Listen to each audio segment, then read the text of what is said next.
Welcome back, everyone, to All for United. This is our January transfer window special. I'm your host, Keane, here today. And today we're here to talk all things transfers, all things Manchester United. Hope everyone had a good Christmas. I know they call Christmas silly season, but it's a transfer window coming up. Everyone knows that's silly season. So here we go.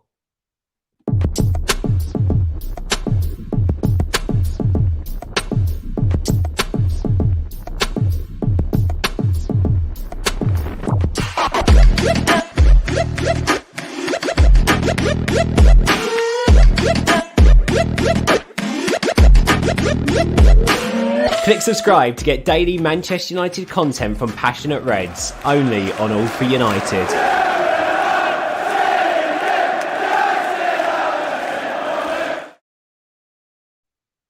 Evening, everyone, and welcome back to All for United. I am your host, Keane. I am here to talk all things January transfer window here this evening, and I am joined by two very great guests here today. So I'm joined to my right by Mr. Jamie Mcguire, making his return to All for United, and also the transfer correspondent for 90 Minute Football, Mr. Graeme Bailey. How are you going, lads? How's it going this evening? Evening, guys. Evening to both of you. It was good to see you, Kino. That's very good. Thanks very much, Jamie, for coming on. Also, thanks very much to Graeme for coming on this evening to talk all things Manchester United, all things transfer window as well. But look, before we kind of touch on, obviously, the big rumours in terms of Manchester United, because there's a lot going on these last couple of weeks in terms of who ins, outs, and all sorts of rumours going on surrounding the football club. Just like, obviously, to touch on last night's game at St. James's Park, 1-1 draw for Manchester United against Newcastle United. Obviously, tough game for United last night, I suppose, in terms of really hard battle after 16 days off, and we really seen who the 15 were last night between the two teams. But Jamie, just come to you first, just with regards to last night's game. Obviously, you were sitting in the away end last night in terms of last night's game, and for many of us watching at home, it was a very dull affair for Manchester United fans in terms of the way we played, in terms of the effort, desire, and in terms of creating chances as well. From you watching from the away end yesterday, how was that for you? Yeah, it was the first time I've been to St. James's Park in the away end. I'm usually sitting in the home end. Been to quite a lot of games at St. James's Park, and that's the first time I've seen United physically play there. I think the only positive I can put on last night is the fact that it only took me 15 minutes to get from my front door to the stadium, because that's about as good as it got for me yesterday. Disjointed, dysfunctional, lack of creativity, lack of effort, lack of desire, just everything negative you can possibly spin on a performance. That was it last night, and it really was that bad as well. The midfield were totally lost in the game. Our only creative outlets were coming from Dalot and Telles, which the amount of quality that we had on the pitch shouldn't have been the case. Marcus Rashford had arguably the worst game I've ever seen him play for the club. And he really was that bad. And I'm not here to criticise anybody or dig people out, but how he lasted the whole 90 minutes is beyond me. And everyone in the stands said the same. The feeling within the stand itself was everybody was up in arms. The football, we just didn't have anything to lift us, and the fans, all I will say to them is we're absolute credit to the club. We kept singing the whole game and we didn't have nothing to sing about.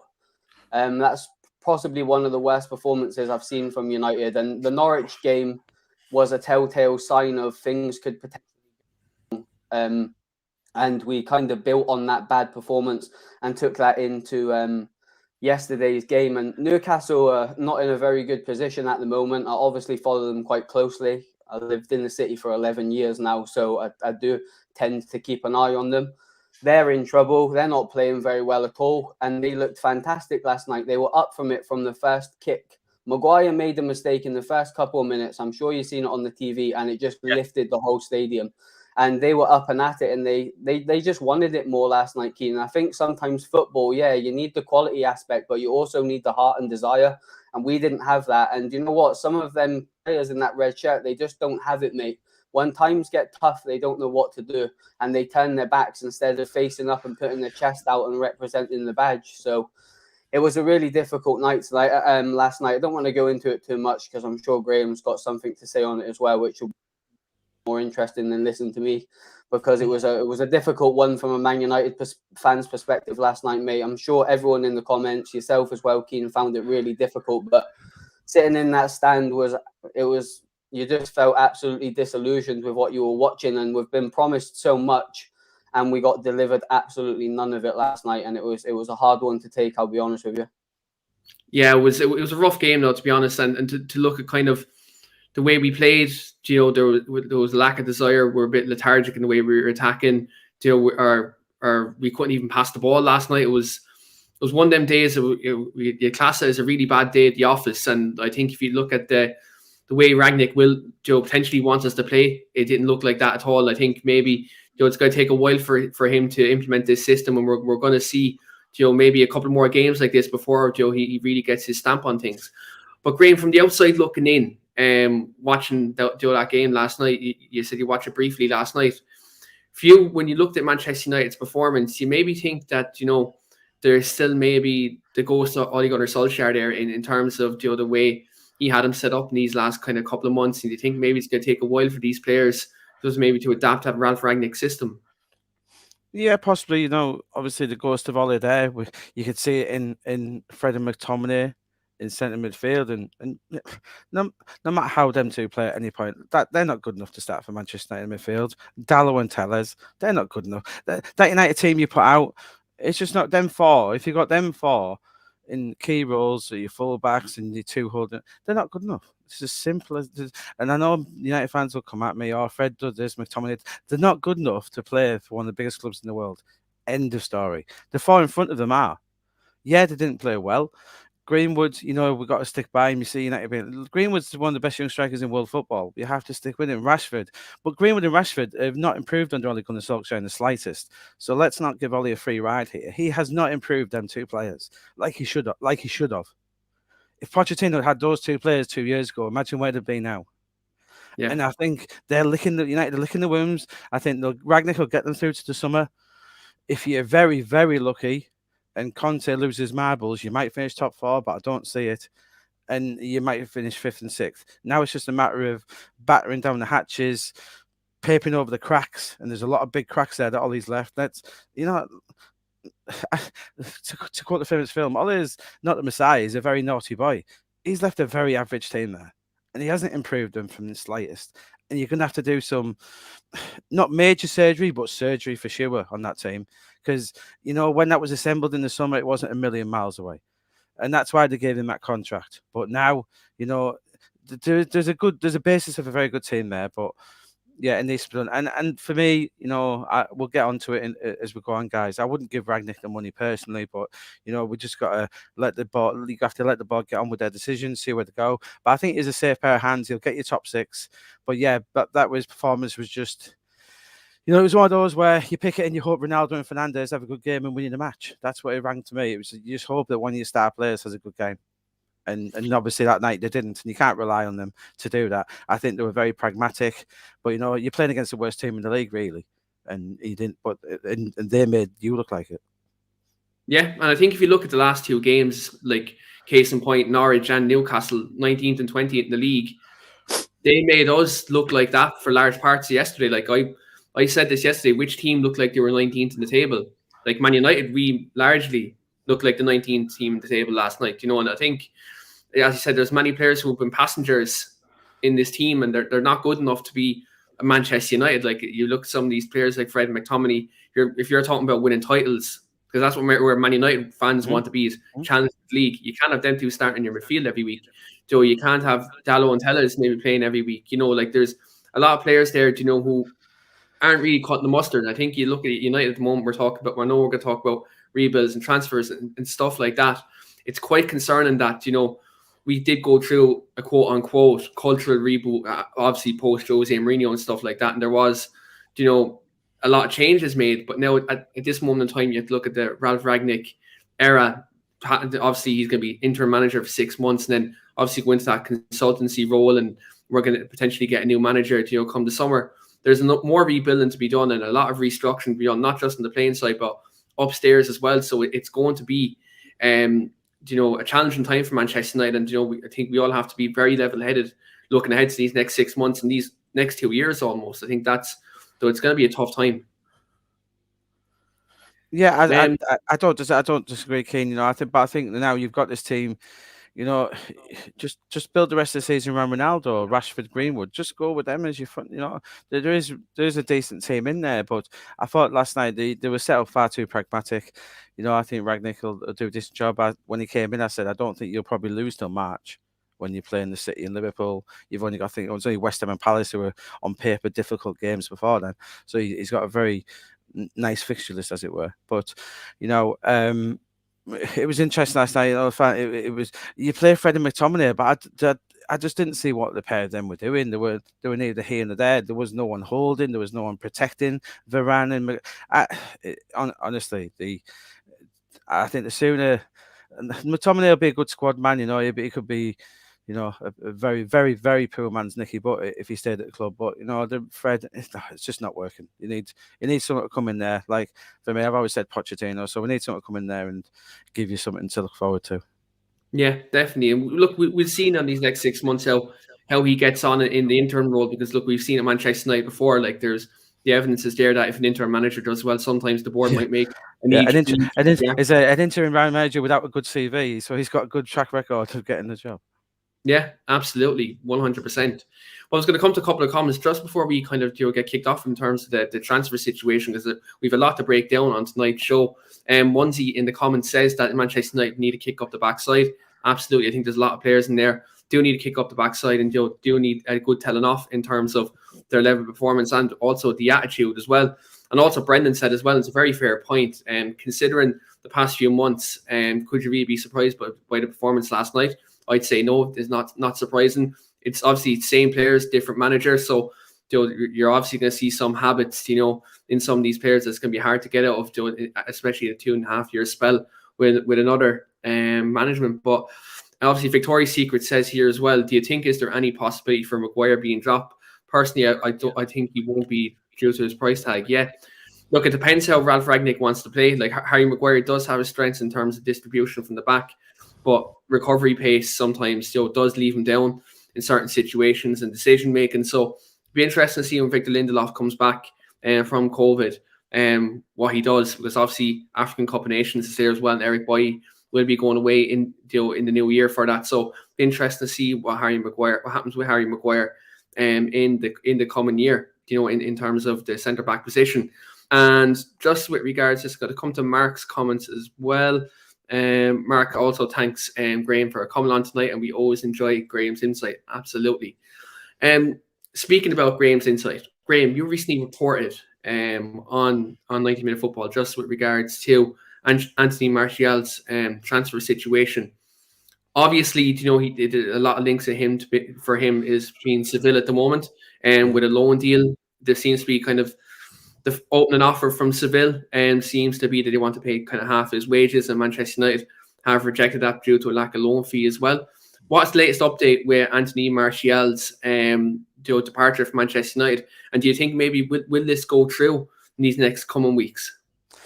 Anthony Martial and all loan deals in January has been impacted by COVID massively. We're seeing these postponements. We've just seen Newcastle Everton go for the next few days as well. This is going to continue for the next few weeks. And we saw there are clubs who are struggling to put squads together. They're not happy about Chelsea, who had 4 players on the bench only last week. So some of these fringe players, like the Martials, etc., United are more than happy for some of these players to sit in the stands on the bench, maybe play a bit part until the summer. They don't have to have him go. And Martial, yes, he wants to go. He wants to go to Seville, including add-ons, etc. His weekly wage amounts to around about £250,000 a week. Seville maybe get to 75, maybe 100 if they sell Jules Koundé at some point in January. But United are faced with the prospect of saying, we're not going to pay you all that money to go and bake in the Seville sunshine. We might pay up to £100,000 a week of it, but if he's really that desperate to go, there's also been a suggestion he could forgo some of his wages to go there. United are in a very strong position here. They don't have to let him go. They'll field the offers. Yes, Seville really want him, but I don't think there's a massive hurry on United's part here. They're probably one injury away from him being involved in the squad more heavily. So I don't think they're in a desperate position here to get rid. Yeah, the summer is completely different, but this January you have to be very careful. You don't know with the squad and COVID. So yes, Seville want him. The first one's been rejected, but Seville have to come up a lot more to get this done. Absolutely, and I think if you look at this situation with Martial, especially looking at Man United's depth in the forward positions, people might say, you know, yes, you have Elanga there, you have Lingard, you have Rashford, you have Greenwood, you have Cavani, Ronaldo. But here's the thing, though. Like, you have Rashford, who's out of form at the moment. You know, Cavani has tendencies to be injured. So is this a situation, Graeme, where Man United look at this and maybe say we're in a strong position, and do they maybe look at maybe the latter stages of January and maybe make a decision on it, because there's obviously African Cup of Nations and stuff like that, and though Ahmad's another player who's a forward player who may potentially be going to Ivory Coast. Is it a case where Man United may assess this maybe later on in the window? Well, Seville are pushing really hard now, guys, because they're losing An-Nesyri and Munir in early January. So they're losing 2 key forwards. So that's why they're pushing hard for this deal. I think De Jong as well has been moved to Cadiz, so that they might make some more money off that. But yeah, that's why they're pushing hard as of this moment, because they're going to go in the first week in January, aren't they? So probably a week from now. So that's why they're pushing hard at this moment in time, because they've got 2 of their key forwards leaving. So it would suit them down to the ground. And I think they were probably hoping that in some ways they would get him on a good deal. But why should United pay him to go and play in Seville? It's one of those situations, you know, they could send him to Newcastle in theory and get the full wages. Seville aren't even paying half at the moment. So it's not a good, you know, you could send him to Seville and hope he does really well. But in February, when Munir and An-Nesyri come back, and An-Nesyri is one of the top 10 forwards in European football, he comes back. There's no guarantee Martial's even going to play in Seville come February, March. And Seville are a very good team. So it's a massive risk for United. If he goes to Seville, doesn't score and plays 12 games, his market value is plummeted. United are very clever in this loan market. You know, that's why you see a lot of these players who aren't going. They sent Lingard out knowing it was a calculated risk. That's why there was no obligation to buy. They knew what they were doing. United are very clever in the loan market. So he won't be going to Seville unless it suits United. And at this moment, it doesn't. Yeah, and I think if you look at the situations with our forward line, you're absolutely right. Doesn't suit when you look at the obviously the situation at Seville with the forwards they have, and they're doing quite well in La Liga. Like, if he's not playing, it doesn't suit United, as you said, for a market value to be driven down, especially when you consider the fact if he's looking to leave on a permanent deal next summer. It wouldn't be ideal for United to have a kind of him not playing games, because then the market value drives down, interest drives down. Like, you look at it, even for himself, if he wants to look at it logically, he's not going to be in the French squad in the Winter World Cup because of the lack of football. So he needs to kind of be wiser with where he needs to go. And I said Newcastle United is probably, you know, an ideal destination for him, because not only does he stay in the Premier League, he stays in the best league in the world, but also, you know, it's one of only 2 or 3 clubs who'll pay his full wages as well. You know, United have been desperate to move him on to PSG in the last 12 months, and obviously the hope that could still happen when Mbappe goes. Dortmund have obviously liked him a lot, but they wouldn't be able to cover 250. Well, they wouldn't be stupid enough to hand him that contract anyway. But when Haaland goes, so there's very limited options for Martial that United would like, because it is going to cost them a lot of money, this deal either way. Yeah, 100%. And it's going to be very interesting to see kind of what happens with Martial in terms of where he goes. Or, as Mark says here, like, I'm going to come to you with this, Jamie. Like, what has made Martial want to leave? Why hasn't he tried to prove himself under a new manager? Like, I'm going to pose that question to you, Jamie, here, because there has been times where Martial has had competition at Manchester United. And sometimes he hasn't thrived under that environment. And now he's a new manager. He has a fresh start. You know, he's a lot of things going for him in that regard. And this current system, you'd like to think that this 4-2-2 system, that Martial will have a lot of opportunity to get a lot of game time in this system. Why do you think at this moment in time that Martial wants to leave Manchester United?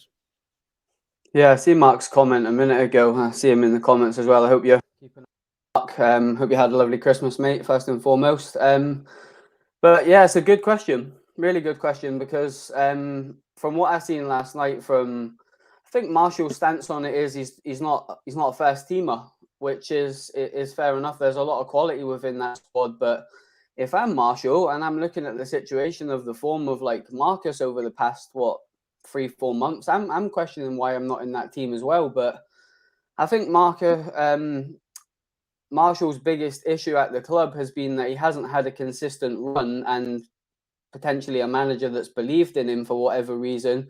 We've constantly brought in quality players in his positions. And I feel like he's just never felt like he's as important to the club as he wants to be. So I think from his perspective, it probably does make sense if he's not going to get game time to move on. But I think Mark's hit the nail on the head with it. I feel like you have to then point the finger back at Tony himself and say, look, every time you've had quality coming into the squad that's supposed to re-energize you and take you to that next level and prove that that shirt should be yours, you've kind of like wilted, and you've got an attitude problem. Your head's been down. You haven't been playing the same level of football that you have previously. What does he expect at a club like Man United? And it's funny you mentioned Seville, actually, because he's not playing for Seville yet. So it's a case of, what does he expect? No quality to come in at all at United and put a little bit of pressure on him? You only have to look back to the Sir Alex days. That one player got comfortable. Sir Alex went out and bought a player to match him to then take his game up, or he was out of the team and the new signing came in and done the job for us. You have to have competitive quality at a club like Man United. You can't have a player that's comfortable in his position. And I feel like United have been probably neglected that over a period of time in the last couple of years and haven't sort of sorted out key positions. And players like McTominay are in that midfield now because we haven't strengthened them positions. So I don't feel like there's any issue with that. And I feel like on one hand, I do understand Marshall's stance on it. He wants to play football. He's definitely not within a starter in the squad at the moment. He's what I would call a fringe player. He doesn't want to be that. That's fair enough. I think he's 27 years old now. He's going to want to go and play football. He wants to represent his country at the next international tournament, which is absolutely fair enough. And if you can get the correct move, then yeah, but it has to work for Man United. I don't feel like, I'm not bothered whether they get rid of him or he stays. He's a quality player when he's on his game, or if he don't want to stay at the club, there's no point having someone around the dressing room that doesn't want to be there. It's not healthy. So on that side of the coin, it probably would be a good move for him if his head's not in it. And by all the reports, I mean, Graeme does that line of work. I'm sure he can explain it a little bit better than I can. But by all accounts, all the journalists are saying that he doesn't want to stay at the club. So if that's the case, move him on. If we can get the right deal at the right club that works for the club and the player, and maybe there's a longer term vision for him if he goes to a club that's maybe got a percentage that they can buy him for at the end of the deal. But on the other hand, I feel like it's got to work for the club as well.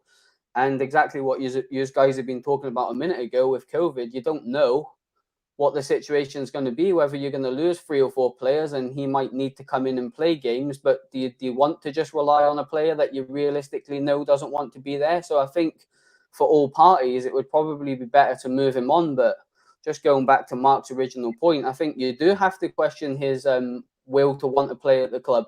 It's all well and good stamping your feet when you're not getting one, but we consistently have seen that Marshall's not been trusted by previous managers, and maybe that should tell us everything we need to know about this. Van Gaal didn't trust him, Jose didn't trust him, Solskjaer to a certain extent didn't really trust him, and now he's struggling to get games on the Rangnick. So maybe it's him that's got the problem, not the club. But undoubted quality. That's, you can't question that. But quality is nothing if you don't want to work hard and you've not got the desire to play and get your head down when times get tough. Roll your socks up and get on with it. So I feel like it's probably a deal that the club should probably look to do. But as I say, you've got a man on the show that will know a lot more about it than we will. So he's already spoken about the situation. So it's an interesting take to listen to, Graeme. So yeah, that's my stance on it anyway. Yeah, absolutely. And then, like, for me, the quality's there. Like, he's a quality footballer, but it's just too many times it's been purple patches in terms of scoring goals and his form. And maybe this football club, this league doesn't suit him, because I've no doubt if he goes to the league on La Liga, Germany, any of them leagues, he'll thrive. You know, I think just the Premier League probably isn't for him, or the higher echelons of the Premier League anyway, isn't the issue. Graeme, before we touch on Jesse Lingard, I'd just like to touch on Mark's comment here. Do you think maybe United have decided that they'd rather nurture Anthony Elanga over Anthony Martial, considering that in the last couple of matchday squads, Elanga has been included ahead of him? Possibly. I would think it's more the chance that they're really wanting Rashford and Greenwood to kick on, especially Greenwood. And it'll be very interesting to see with as I alluded to, with the manager hunt. It's if they want to nurture players, then and combine it with the odd star signing, and then you do go for Pochettino, and I'll bang the drum, but everything points to him. And look, all I'd say about Pochettino in the case of bringing these players on, look what he did to the likes of Dele Alli. I know he's receded a little bit, but Harry Kane and Son, these weren't world-class players when Pochettino first got hold of them, nowhere near. But look at the progress they made, and look at the progress they haven't made under Ole Gunnar Solskjaer. If you get the proper manager, United are full of good young players, especially in those forward positions. Greenwood and Rashford, they're not world-class, but they could be. I really believe that. Greenwood could become the best striker in the world. I have no doubt about it. If he gets the right manager, the right confidence.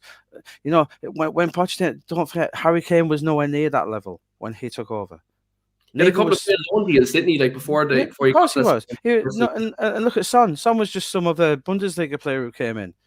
Like maybe a Minamino who went to Liverpool, something like that. And Pochettino's got a hold of these players and done that to him. I think that's the mouth-watering thing. You've been down this route of splashing cash on players after player. United spent most money in the Premier League after Ole took over. It doesn't work. It doesn't work. You need someone to come in when there is a quality player there to get hold of them. I think it's a real shame that whoever comes, like a Pochettino, for instance, won't be able to get hold of Paul Pogba, because I think Paul Pogba under someone like him would be fantastic. But unfortunately, I don't think that'll come to pass. Graeme, have you heard anything about... Sorry, Keane, go on, mate. I was going to ask him a question, but it's okay. Yeah, fire away, Jamie, fire away.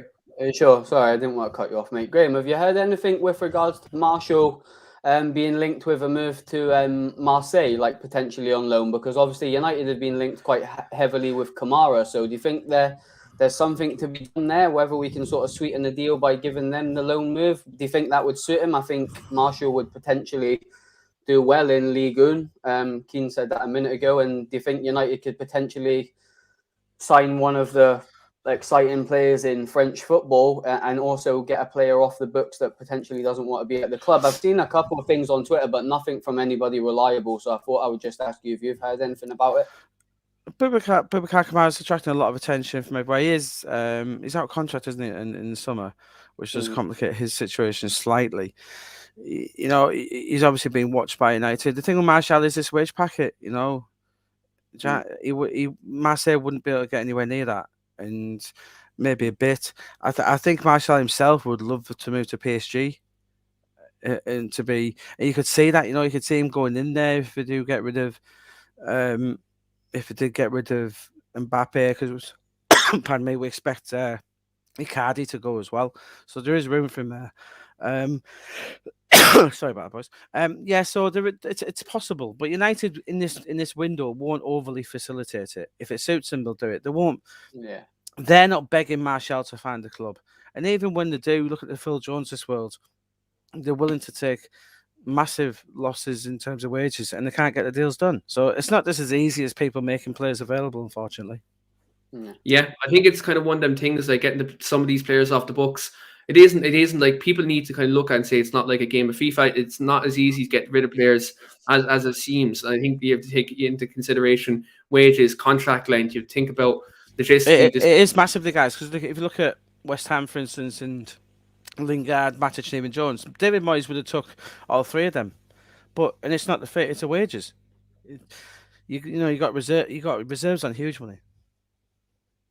Yeah, absolutely. I think that wage structure at Man United it does need repairing, and I think maybe we'll see in these next kind of two or three years with this rebuild. Hopefully, that structure can be fixed, and we get players. Obviously, first team players on the right type of money, but obviously at Man United, there's times where we overpay to get the player in because obviously people know teams know that we're in kind of a bad situation. We want to get back to where we used to be, and that's where teams kind of hold that advantage of us when we negotiate for their players. So you're absolutely right.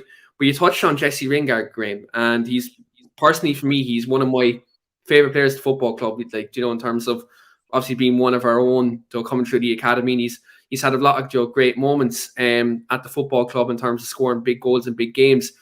Had a great loan spell at West Ham last season, and by all accounts, really rejuvenated his career and narrowly missed out on the Euro squad last summer. Obviously, he's been linked with many clubs in these last kind of couple of weeks and months, such as Newcastle United, Everton, and some links abroad as well. What's going on with his situation at the moment? Because it seems like he was in match day squads, and looks like he was in Solskjaer's plans. Then he wasn't. Now it looks like he's not getting minutes under Ralph Rangnick either. Is it the case that maybe this January he may be looking to leave on a permanent basis rather than on a loan deal like last year? Yeah, as it stands, Jesse Lingard isn't looking to move in January. He's happy to try and earn himself a new deal at United, or probably move abroad as his current stance.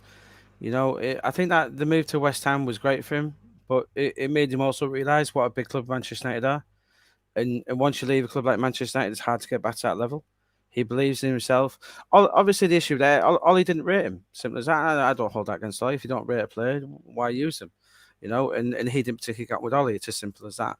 So I think if he leaves United, he will look to move abroad. He's not one of the highest earners either. So yeah, he's going to try and battle his way back in. Is he good enough? Yeah, he probably is. And he's got a decision to make where he probably will get a contract offer from United of what he's on now, or roughly maybe a little increase. But does he want to play 10 games for United or 40 games elsewhere? So that's a big decision for him and his people. All these links in this January aren't going to happen. I don't think he wants to go to a Newcastle or something. West Ham aren't really in the market for him at the minute because they've got bigger fish to fry in terms of defenders and forwards, and so you can only do so much. And in terms of loaning someone out, never say never with these things. But as it stands, from my information, Jesse's going to stay until in the season, and then probably look to move abroad, depending on what other offers he gets. Yeah, look, for me with Lingard, obviously I'm not being sentimental here, but for me, I look if Ralph persists with the system, he's very versatile. If you're talking about either playing one of the two attacking midfield positions or in the forward position, and he's a high energy player. And if Ralph wants to play his high energy system, Lingard can definitely be a player who can facilitate this system. And look, I think you're absolutely right. I think Solskjaer probably delivered some false promises to Jesse in the summer, because he said publicly that Jesse Lingard is a big part of his plans in the summer. Then he didn't play him. And if you've seen the start of the season, Graeme and Jamie, both of you agree. Jesse knew what was going behind the scenes. Ollie, I'm not Ollie's biggest fan, but he never promised him anything behind the scenes. He was just playing. Ollie was playing ball there. But they never got on from day one, and that was never going to change. It's just the way it is. But obviously, managers and players aren't really going to come out and say that. And if they do, it's a long way back. So he didn't. To be fair to Ollie, he didn't muddy the waters for Jesse. So he always left it open. But yeah, he was never a fan of his, and it was never going to work out. Yeah, and I think it's just that, look, we've seen that many times in this football club post Sir Alex, that certain players haven't fitted into certain managers' philosophies and others have. I think that situation with Lingard, we would be interested to see if he does stay within these kind of the remaining months of the season, that we see a different Lingard, that we maybe see him get a few games under Ralph Rangnick, and does he maybe come into his plans? Because with this COVID situation, Man United were off for 2 or 3 weeks. We're going to have a congested fixture list. We're going to have to rotate. Does he maybe get a new lease of life under this manager, like he did last year at West Ham under Moyes? Be very interesting to see what happens with him. Jamie, for you, obviously we're looking at this situation with Jesse, and from by many accounts, he's kind of, Manchester United career has been very stop-start for large parts. Do you maybe think that this term of Jesse Lingard, and you look at the World Cup that's coming up, do you maybe think, is it wise for him to stay at Man United? Because it's obviously a big club, and sometimes in these England squads, the bigger clubs, some of these players do get kind of more favoritism in the England squads. You maybe think for him, if he's in and around the Man United squad and he is getting a decent amount of game time, that maybe he will stay? Or do you maybe think, does it benefit him to maybe push for a move, push to a Newcastle, push to a West Ham, where he did flourish last year?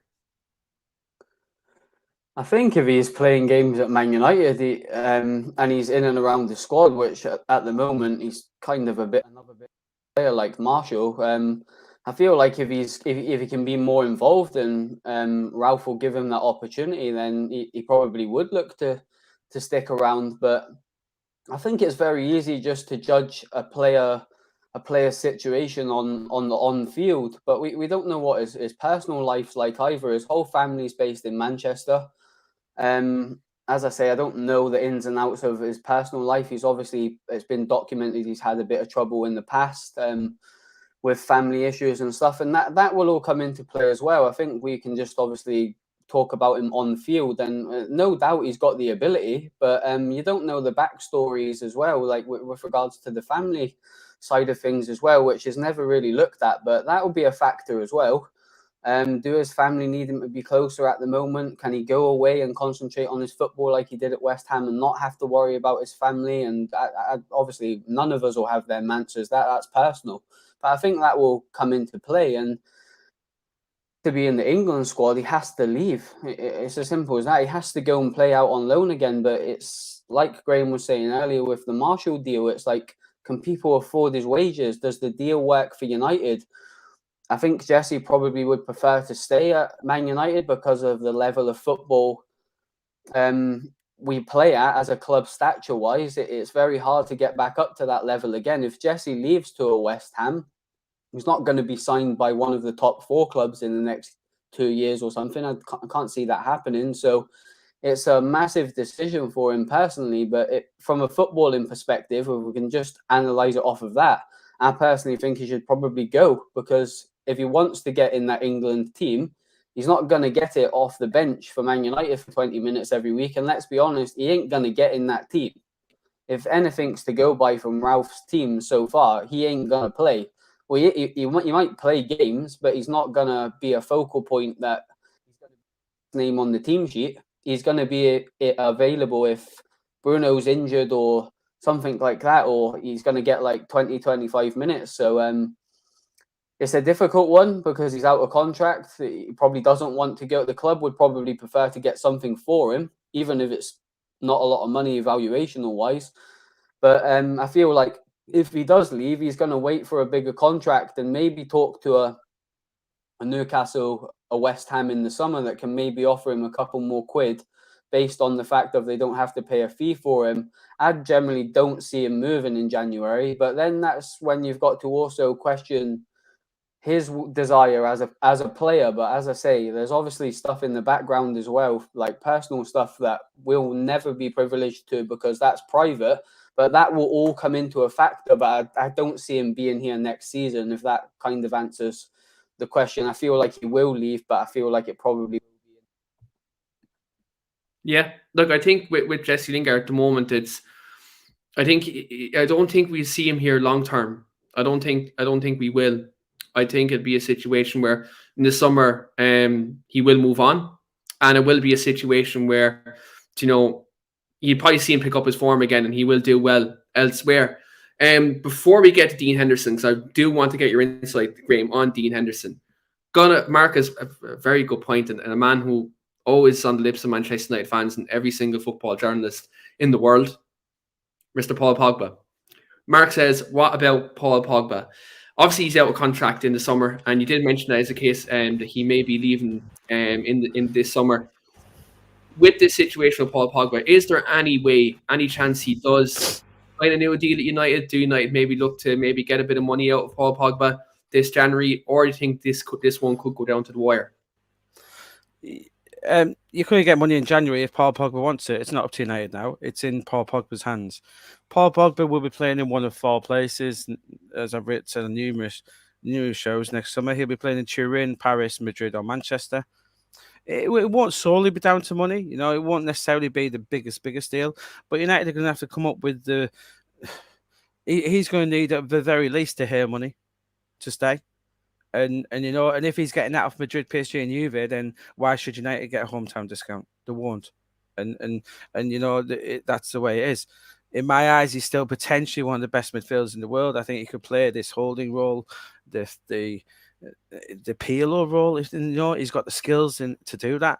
It's just his obsession with playing in the front third, etc., etc. But just look at he's a midfielder. He can play there. Let him have the ball. Who better for Brandon Mcguire to give the ball to than Paul Pogba? You know, I think he could play. He could play there, but he's going to want to know who the manager is.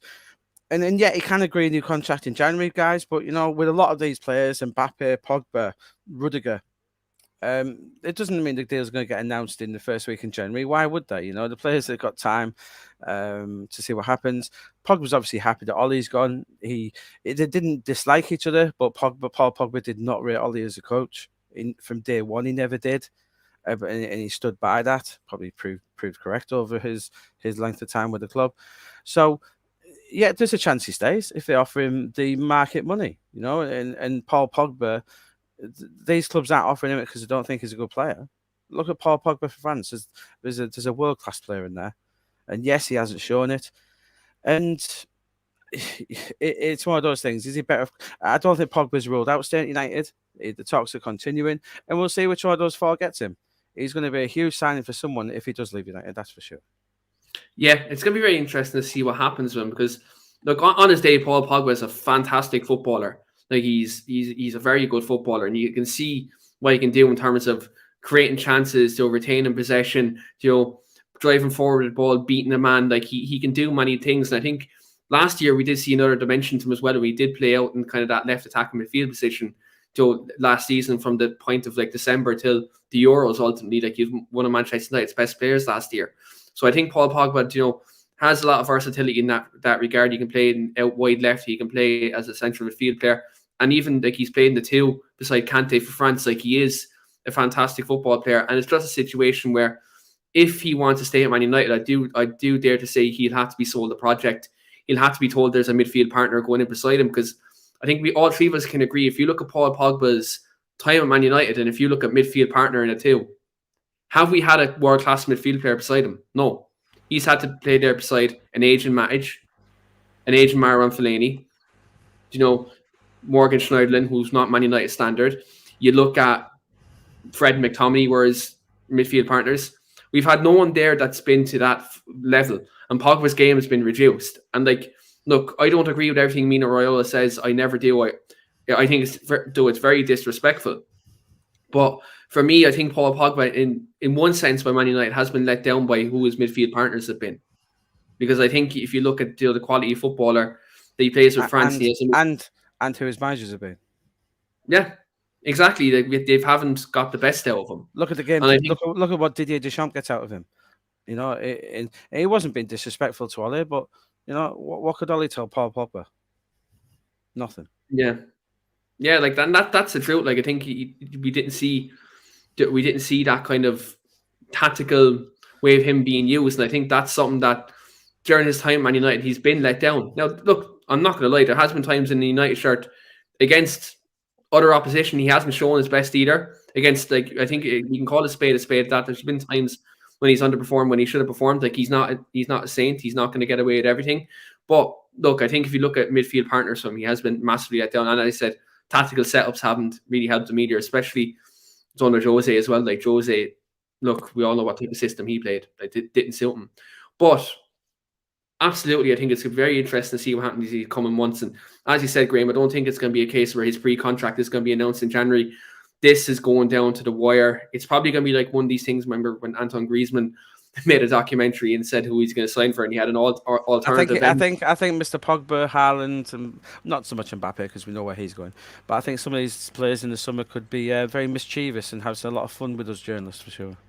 Yeah, I think we're going to see a lot of twists and turns in these coming months with the transfer window. So it's going to be very interesting to see. But yeah, just moving on to Dean Henderson. Dean Henderson last season he came in was very, very good player for Man United in terms of his goalkeeping ability. He showed us something different to what David De Gea did show in the last previous 2 years. Graeme, just getting your insight on Henderson's situation, because it's been open in the media in kind of these last 2 months that he's willing to leave Manchester United to get some game time. Now, obviously, David De Gea has been fantastic in these last couple of months. He looks like he's rediscovering some form. Now, not maybe his best, but he's starting to rediscover form. Do you think Dean Henderson should bide his time at Manchester United, considering De Gea may be coming towards the end of his career. Do you maybe think for Hendo, can it be a situation he bides his time and gets that number 1 shirt? Or do you maybe think because he was on the cusp of getting in England, they'll be in England's number 1 before the Euros last year? Do you maybe think that Henderson maybe is looking at that, maybe thinking, I can get my move now, maybe come back? Or is it a situation where should he bide his time, considering David De Gea in the last couple of years has been prone, even though he's shown good form now, but has been prone to show some deficiencies in his game in these last couple of years? I know we talked about you referred to FIFA early in the episode, Kane, and Yeah. I think it's pretty simple with De Gea and Henderson. You know, I would rate Dane Henderson 70. I'd rate David De Gea 85, and there's your difference. He's not in the same. Dean Henderson is not in the same ballpark as David De Gea. David De Gea is a world-class goalkeeper. Dean Henderson is at best a middling Premier League goalkeeper. He may improve, but no way is he sitting there ready to. De Gea's 31. Get him locked up for another 5 years, then you don't have to worry about it. David De Gea, United got a lot of problems. David De Gea is not one of them, and he's a world-class goalkeeper. There's a problem there that you're making if you do get rid of him.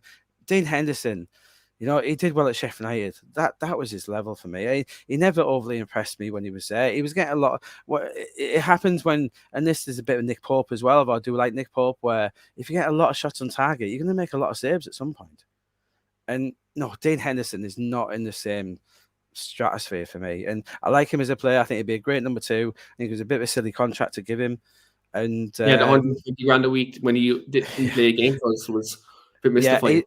I don't mind him. He's not for me, and no, it's a problem United don't have. You've got De Gea, give De Gea a new contract, and you could probably earn some decent money off Dean Henderson. Go and sell him to one of the mid-table Premier League teams, sell him to a Newcastle for silly money. But no, there's an avenue there to get him out, get good money, and that has to be the plan.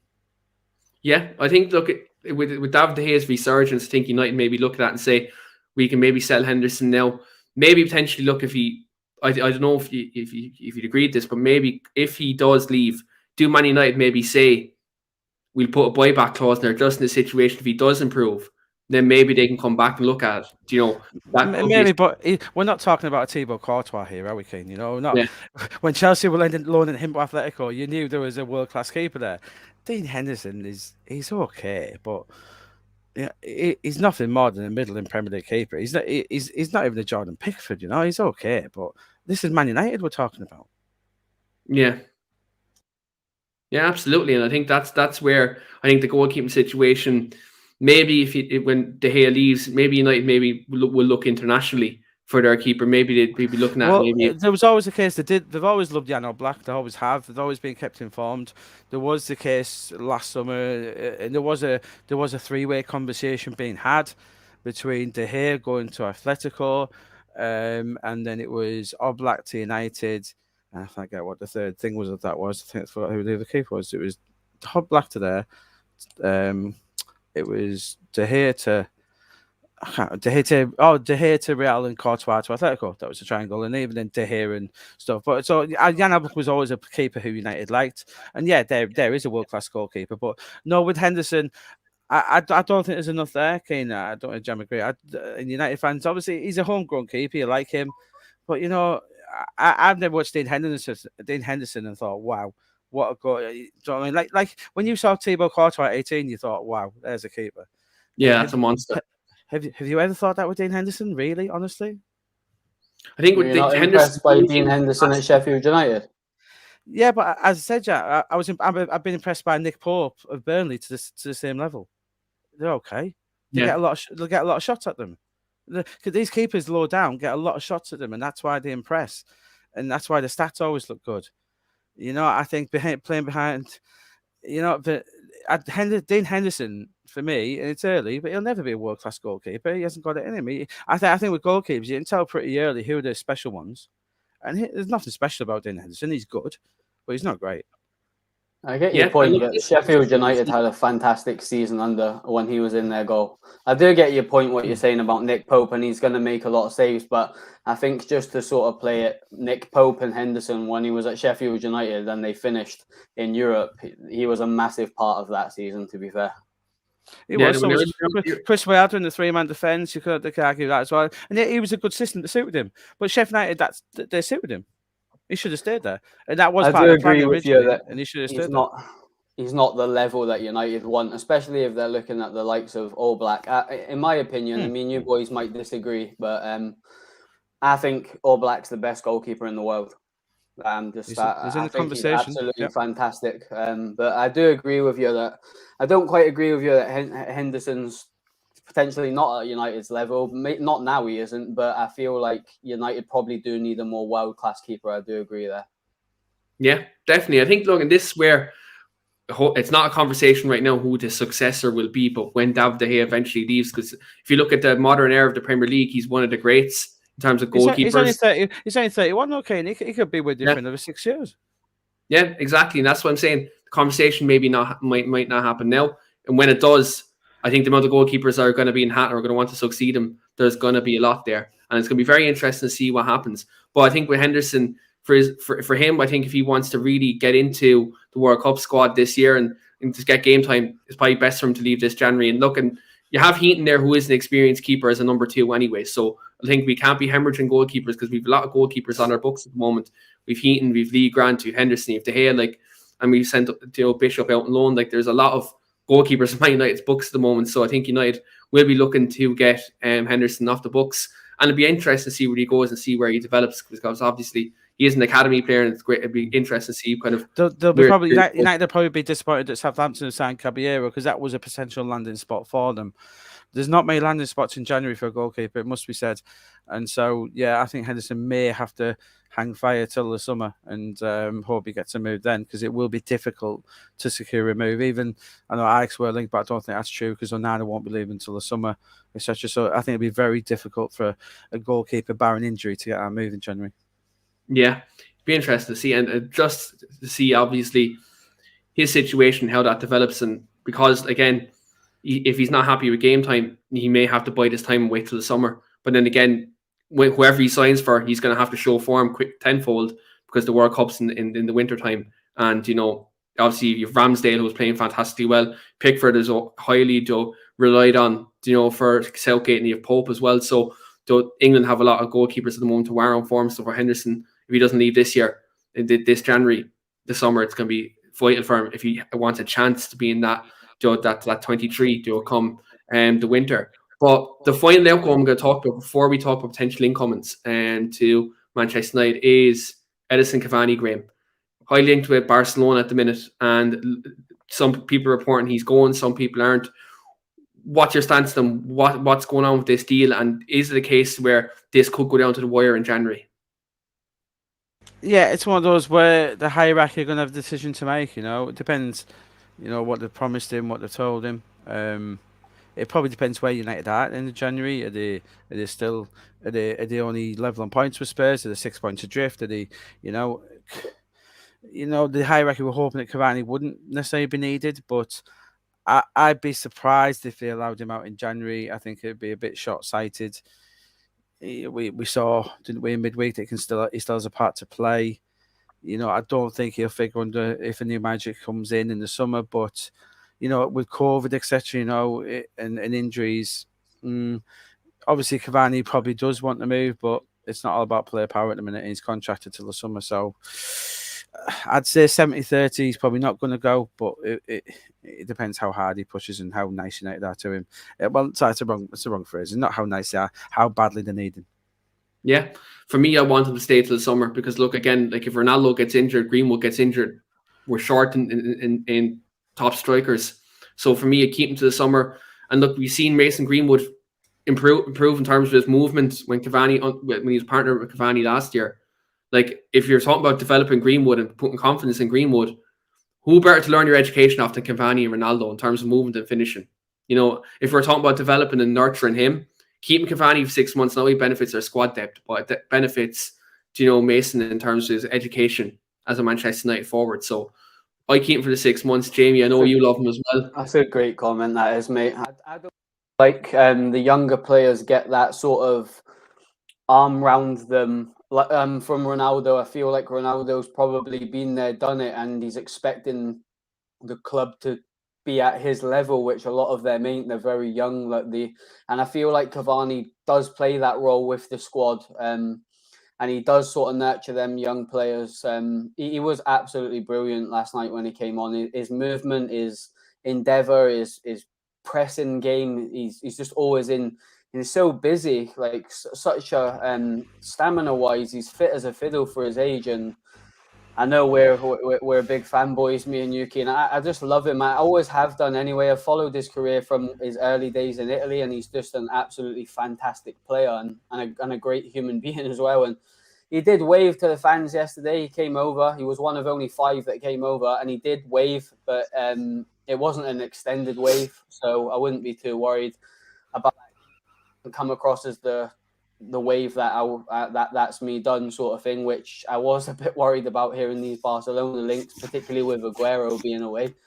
But I do feel like there's definitely a role there for him, and if United are intelligent enough and Ralph's intelligent enough, they'll keep him around until the summer. The rumour is, and Graeme, quote me if I'm wrong here, mate, I've just going off of what I've seen on Twitter, that he wants a 2-year contract. United are not willing to give him that, and he can get that elsewhere. He's been offered contracts at Corinthians in Brazil, who pay big money, in Barcelona. So that's kind of what I've seen.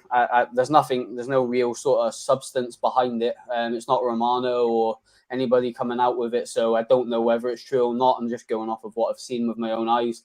But it would make sense. It would be his last contract. He'd want big money, but if United can keep him to the end of the season, it would be a bit of a masterstroke for me, I think. And to be honest, the impact that he had last night, that he needs to stay. We need him. We really do need him. His leadership, his professionalism's second to none, and his footballing ability is unquestionable anyway.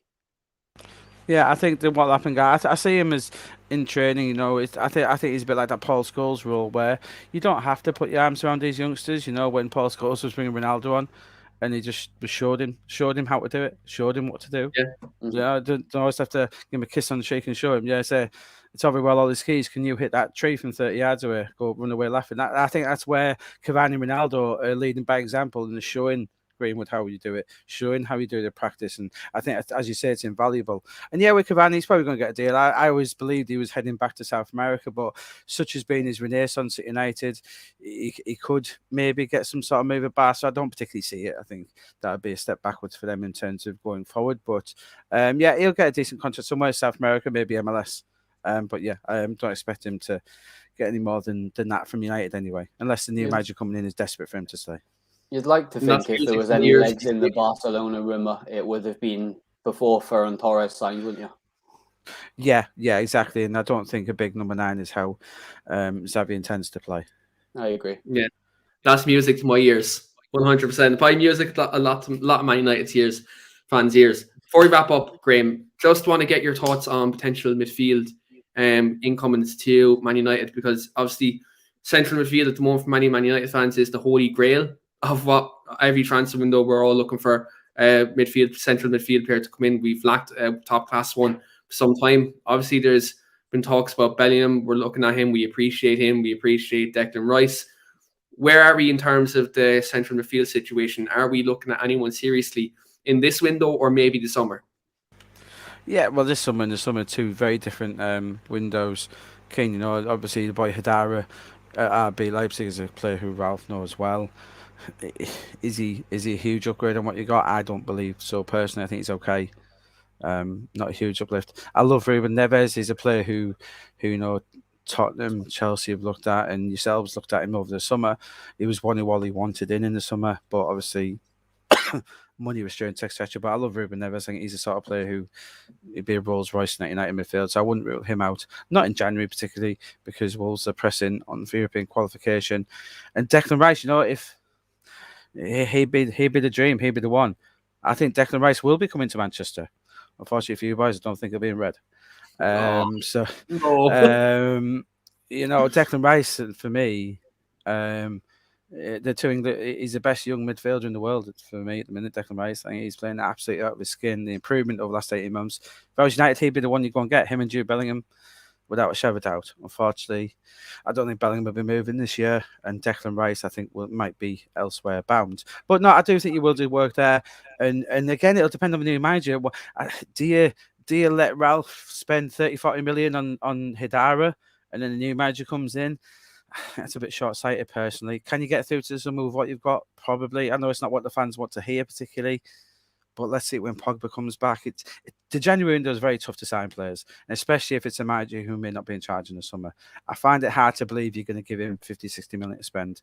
I just can't see it.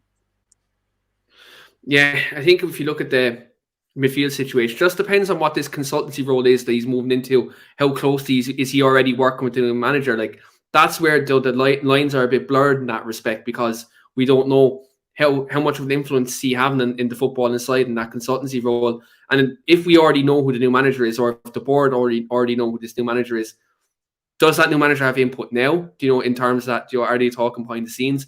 I think that's where the lines are blurred. And I think if you look at this January window, it'll be very telling on who goes and who stays in that regard. And as you said, do you spend 40 million on Haidara, and let's say we don't know who the new manager is, and then let's say, albeit hypothetically speaking, Pochettino or Ten Hag come in and they don't like him, that's 40 million down to Swanee, 6 months after buying him. So very interesting. It's very hard to sign quality midfielders in the January transfer window. Look, Bruno's obviously probably that kind of dime a dozen player you pick up in a January window, though, for the price we did. So, like, I think it's one of them situations we'll have to wait and see. And I think we see how much influence Ralph will have in this consultancy role when he does go into it in 6 months' time. And if he signs players, then I think in this January window, I think we'll then know that he has a say in the football inside of things. So in that regard. Yeah, and with Ralph, though, don't forget it's a consultancy role. He's not becoming sporting director. So Yeah. if he does a good job, he's going to be very desired elsewhere in the Premier League. There's a lot of Premier League clubs who like sporting directors. So I think it's an ideal fit for Ralph in terms of putting himself in the shop window as well. So yeah, it's an interesting one. I think it's Ragnick's situation is fascinating. Obviously, John Murtaugh's a huge fan of his. Murtaugh's been given the license to bring him in. And we'll have to see how it pans out. But yeah, it'll certainly be interesting. But I think United probably know who they want. In terms of the manager, I don't think it's agreed, but I think they'll know who they want and who they can work with. But yeah, they obviously know what they need. And the no midfielder is one of those positions. We've needed one since Sir Alex. Even before then, like toward the end, when Michael Carrick was playing holding midfield in 2013, we knew then we needed a succeeder for him. We're now in 2022. Well, coming into 2022, we still haven't got that man. So look, we'll be interested to see where we are in the end of this window and also in the summer. But Jamie, I'm just going to ask you one question just before we wrap up here. If you could pick one player United sign in midfield in this January transfer window, who would it be and why? Oh, goodness me, Keith. I feel like it's a good question. To be honest, I don't have an accurate answer. I will give you one, but I think your opinion. It's your opinion. I think that United's transfer policy needs to change. I don't think we're at the level of Liverpool and Manchester City. I don't think we're going to be for the foreseeable. So if we're not going to be title challengers or title winners within the next 2 to 3 seasons, I think we probably will have a change of attack in the market, and I feel like we probably have to. Rangnick's obviously worked very closely with Leipzig. How many players come through at Leipzig that you've heard of before they went to Leipzig? And look how many good players they've got. The Mcguire, players like that. Fantastic players around Europe now. Konate that's just went to Liverpool. Players like that have been plucked from teams that are not at the standard yet, and that players had the potential to work with. And of course, the new manager is going to have a say in what type of player he wants to bring in, which is going to be really important. And hopefully that's something they are working on longer term. But I wouldn't have a problem if United are going to go down a more younger route of signing now and try and bring players in that are probably not towards the end of their career. They're willing to sort of, they're just starting maybe between the brackets of 19 and 23, and they can grow as a team, just like Leipzig have. Obviously, we're a bigger club than Leipzig. We've got a lot more pulling power financially than Leipzig, but I think their recruitment policy is very good. And we can maybe look at someone like that and follow that model and have the finances to maybe go and buy better players than they can, but still with the same sort of core. And I feel like we might go down that route if we bring Ajax's manager in. He would be my preferable. he likes younger players. He signs very well, but who knows about this? Who knew about Antony before he went to Ajax? Nobody, you know. So it's a case of, I do feel like United might change their port of attack in the transfer market. I don't know if you boys agree with me, but I wouldn't be against it. I think we need to try something different. We've flung loads of money at players and it hasn't worked. Sanchez, Pogba to a certain extent.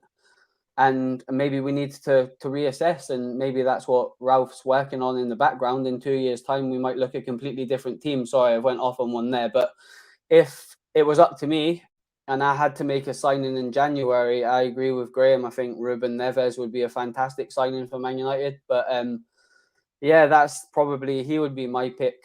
I don't know enough about Hadara. I've heard good things about him, but proven Premier League quality, that deep line playmaking footballer that United need.